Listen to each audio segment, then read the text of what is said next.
for your thoughtful presentation. And to recap, Group 4 focused on privacy concern, children's lack of the capacity for informed consent, and normalization to public exposure, considering current and long-term impacts. And they also explore alternative ways to not harm children by parenting. And those are such reasonable and persuasive standpoints. And now that we've heard from both sides, does anyone in the audience or among the groups have questions for them?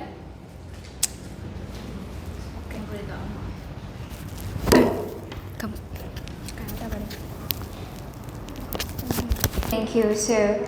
My name is Minh Phương and I come from Group 1. So first, I want to say that I really appreciate the strong viewpoints of you. However, I hear an opinion that whose main idea is that if parents do parenting, the children will come to terms with this, and they may even take as granted that every single aspect of their life will be posted on social media. And it can be even worse that in the future, when they become adults, they will do like this. They will do this to their offspring, and they and like the parents do them in the past. However, do you think that even if in the case the parents do not do parenting, but the children still might engage in excessive online sharing due to their personal preference, or they are influenced by parents who do parenting, and they are the children, while you are the person who really hate excessive online sharing, and you really hate parenting. So if they are the children, what will you react and how will you deal with this? Parents who hate parenting, if I have my own child who really prefers parenting, I would say that maybe I will still respect their hobby, like to share with other people about their personal life and their achievements. But we also need to educate our children on the potential risks, because maybe because they are too young, so they are not really fully aware of the potential that could be accompanied by parenting.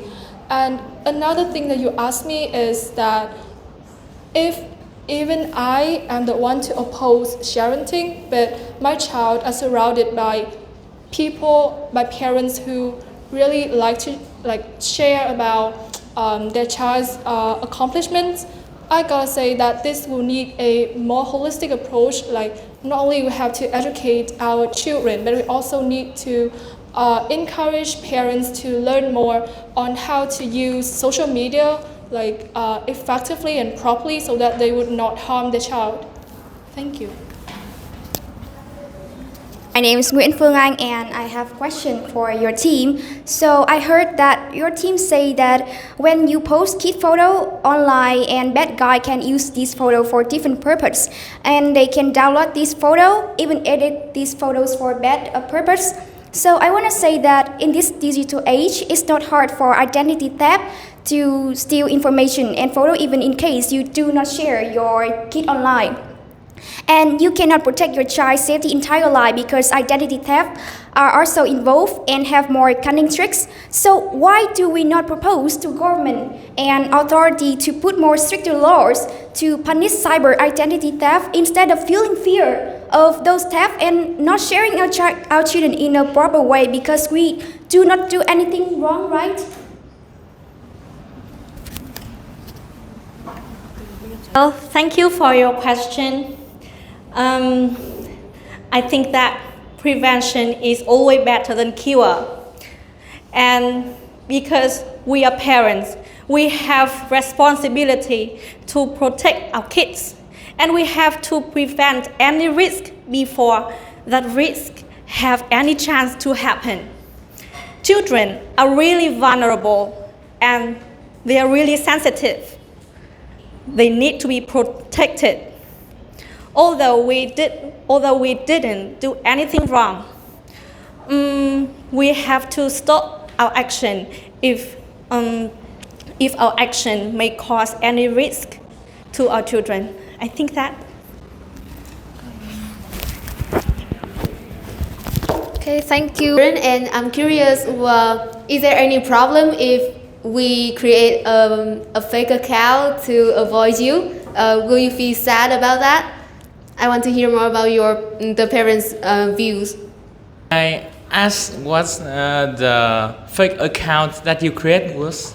Like the clone account to avoid parents because we fear that parents might feel not okay with the content that we share. So in this day and age, most of the children create the second account to avoid the adults.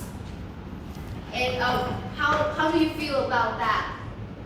I think that a totally reasonable choice because many children have the tendency to hide what they do or what they know from their parents because they heard that they fear that their parents will scold them or punish them for their actions. But I think that the core mission of us parents is that we should educate our children to do what's appropriate on the internet and what's right and wrong, and any mistakes that they can do, we should teach them how to avoid it on the web. So instead of limiting them, we should teach them.